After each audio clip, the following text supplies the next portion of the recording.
네, 여러분 반갑습니다. 시바쌤입니다. 자, 1일차 영상은 다 보고 오셨죠? 2일차에는요, 문제 해결 능력, 어떤 유형이 많이 나오는지 알아보고, 문제 해결 능력 100일 안에 합격선 만들려면 어떻게 공부해야 되는지 설명을 드릴 겁니다. 실제로 제가 1일차에 공지 드렸듯이, 실제 제가 채용할 때 썼던 문제들, 그 다음에 경쟁사 분석으로 기출 복원했던 문제들, 그리고 시중 모의고사, 실제로 출제진들, 공공기관 출제하시는 분하고 모의고사 책 내시는 분들하고 다 똑같기 때문에 그런 이제 모의고사 문제지를 각 능력별로 한 뭐 800에서 1000문제 정도 분석을 했습니다. 자, 그 통계치 지금부터 공개 시작합니다.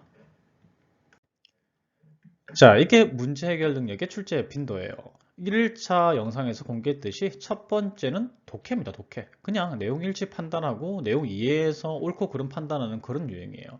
그리고 세 번째가 조건 연산이죠. 이게 술이죠, 사실은. 그래서 요것만 해도 비율이 자, 23%에 15% 다음 얼마죠? 38%, 40% 정도 됩니다.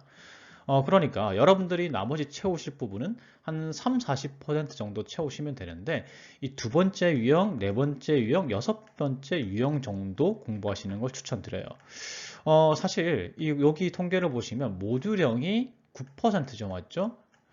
그리고 15문제, 여러분들께서 주목하실 게 15문제당 통계인데 여러분들이 보통 의수 문자를 치고 그 다음에 50문제, 60문항, 뭐 50문항, 60문항 이런 시험을 치잖아요. 그러면 문제 해결 능력은 10문제에서 15문제 정도 나오죠. 그럴 때 각 유형이 몇 문제 정도 평균적으로 출제되는지를 본 거예요. 그래서 보면은 모듈형이 1.3문제입니다. 그러니까 실제로 여러분들이 시험 치러 갔을 때 한 문제 나오거나 아니면 정말 많이 나와도 두 문제입니다. 그런데 모듈형 공부하는데 시간 투자 여러분들이 엄청나게 하시죠. 이런 분들 봤어요. 교수자용 가이드를 전체를 갖다가 요약을 하시는 분, 노트에다가. 근데 그거 시간 얼마나 걸리겠어요? 한 개 능력당 뭐 200 몇십 페이지 이렇게 되잖아요. 거기 시간 투자한 대비 문제 수는 어, 정말 적게 나옵니다. 시간 대비 효율이 안 나오는 거죠.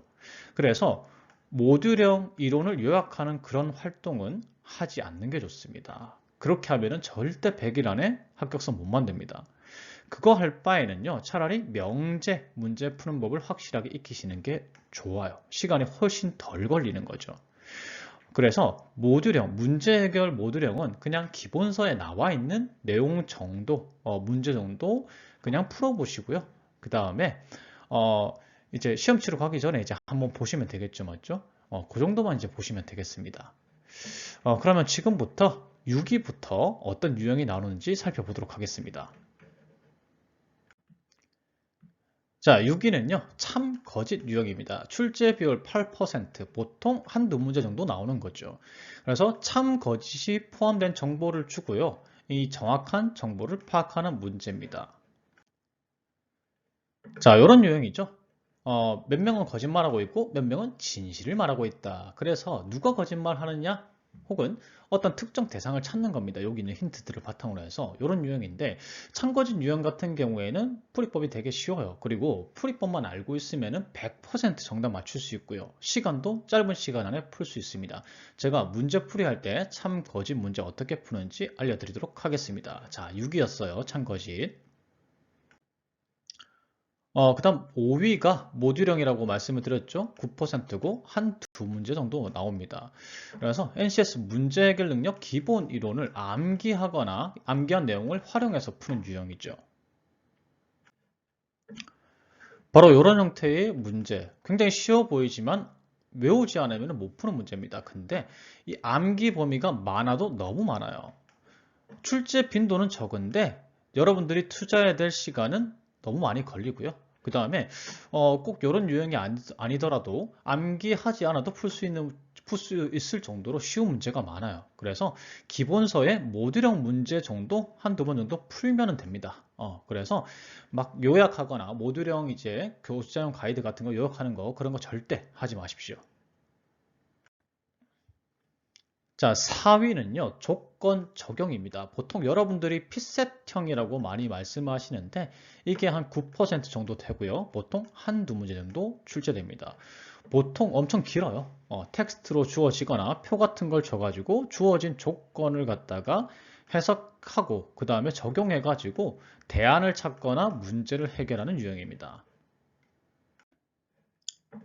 이런 형태죠. 필세트형. 자료, 사실 제가 중요하겠지만 이 밑에 자료가 엄청나게 많겠죠. 그래서 뭐 표가 주어지고 텍스트가 주어지고 요걸 조건들을 바탕으로 해서 다른 보기가 나오면 여기에 적용해서 문제를 푸는 방식입니다. 흔히 여러분들이 필세트형이라고 얘기를 하고 이건 수리에도 나오고 의사소통에도 나오고 그 다음에 자원관리에도 나오죠. 그래서 핏세트형 같은 경우에는 여러분들이 실제로 시험 치러 갔을 때 시간이 상당히 많이 걸립니다. 자료를 해석해야 되니까요. 자료가 양이 적지가 않죠, 맞죠? 그리고 특별히 뭐 풀이법이 있긴 하지만 시간을 드라마틱하게 줄이기는 힘들고 이 핏세트 같은 경우에는 여러분들이 반복 훈련이 중요합니다. 그래서 핏세트형 같은 경우에는 시간을 두고 뭐 15일이면 보름이면 보름, 30일이면 30일 한 달 동안에 문제집 한 권을 계속해서 반복적으로 풀어보는 게 중요한 그런 유형이죠.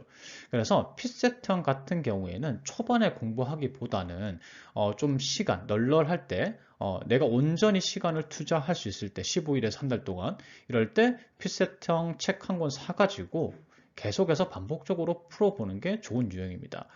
핏세트형에 대해서는 제가 한번 따로 제가 시간을 마련해 가지고 대응 방법하고 시간 줄이는 방법 한번 영상 컨텐츠를 제공해 드리도록 하겠습니다. 3위는 조건 연산 15%고 두세 문제 정도 나오죠. 그냥 연산이에요, 연산. 수리죠. 이런 형태죠. 보통 이제 이렇게 표가 주어지거나 이렇게 이제 자료가 주어지고 이제 이걸 계산을 연산을 해가지고 문제 해결하고 수리하고 좀 차이는 수리는 정확한 계산 숫자로 보통 보기가 구성이 되고 문제 해결 같은 경우에는 어떤 뭐 가장 적은 대안, 가장 비용이 높은 대안 이런 걸 고르시오 뭐 이런 식으로 문제가 나온다는 겁니다. 근데 여러분들이 푸는 거에는 차이가 없죠. 어쨌든 연산을 해야 되니까. 그래서 이런 식으로 그냥 수리 문제입니다. 이게 3위 조건 연산입니다. 여러분들이 문제 해결에서 가장 신경을 써야 될 2위는요. 바로 배치 배열 문제입니다. 무려 비율이 18%입니다. 15문제 중에서 한 2.6문제, 그러니까 2문제는 무조건 나오고 많으면 3, 4문제까지 출제가 됩니다. 보통 배치 배열, 그러니까 뭐 책상 배치나 아니면 순서 배열 같은 형태의 문제죠. 지금 보시는 이제 이런 형태의 문제죠. 힌트들을 주고 어느 위치에 누가 있는가, 어떤 순서에 누가 있는가, 요걸 이제 맞추는 문제인데, 이것도 풀이법이 상당히 간단합니다. 푸는 방법만 알면은 풀이 시간 얼마 안 걸리고 100% 정답을 보장하죠. 그래서 제가 풀이법도 알려드리고 문제도 제공해 드릴 테니까 열심히 연습하시면은 여러분들께서 이 무려 출제 비율이 18%죠. 이 18%의 점수는 쉽게 확보하실 수 있는 유형입니다.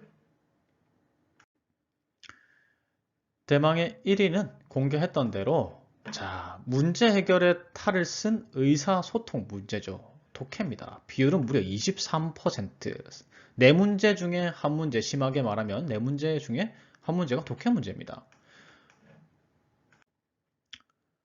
뭐 표로 주어지기도 하고 텍스트로 주어지기도 하고 이 아래 내용 보기가 맞는지 안 맞는지 판단만 하면 되는 문제죠. 그래서 이거는 의사소통하고 똑같습니다. 그냥 독해만 하면 되는 거죠.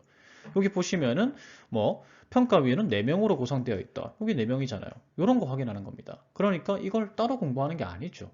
빨리 파악할 수 있는 독해 능력이 중요한 문제입니다. 그러니까 문제 해결을 위해서 이런 문제를 따로 공부한다라는 건 비효율적이라는 겁니다. 독해 능력만 향상시키시면 돼요. 그래서 정리를 해 보면요. 독해 같은 경우에는 어차피 의사소통 공부할 때 풀잖아요. 맞죠? 그리고 수리 풀 때 조건 연산 풀고 필셋은 따로 이제 시간을 내서 시간 투자할 수 있을 때 한꺼번에 이제 연습을 하시면 되고 모듈형은 효율성이 낮으니까 기본서 정도 풀어보시면 된다고 했죠. 그러면 여러분들께서 문제 해결 능력을 빨리 합격서를 만들고 싶으시면 요 세 가지 배치, 참거짓, 명제 위주로 먼저 공부를 하시는 게 좋다는 겁니다. 그래서 제가 앞으로 영상 동안에 자, 배치, 참거짓, 명제 문제 어떻게 푸는지 하고 문제하고 풀이 영상까지 다 제공을 해 드릴 겁니다. 더불어서 시차하고 인과관계 효율 문제는요. 풀이법도 간단하고 풀이법만 알면은 문제를 빨리 풀고 100% 정답을 맞출 수 있기 때문에 요 세 가지 유형에 대해서도 제가 어떻게 푸는지 알려드리고 문제도 제공해 드리겠습니다. 그래서 요거 위주로 배치, 참거짓, 명제, 시차, 인과관계, 효율 문제 위주로 어떻게 푸는지 알려드리고 그 다음에 풀이 영상까지 제공해 드릴 테니까 여러분들도 저와 함께 요거 위주로 우선 문제 해결 능력 합격서를 만들기 위해서 공부를 합시다. 자, 제 영상이 도움이 됐다면요. 구독과 좋아요 부탁드리고요. 다음 영상으로 만나 뵙겠습니다.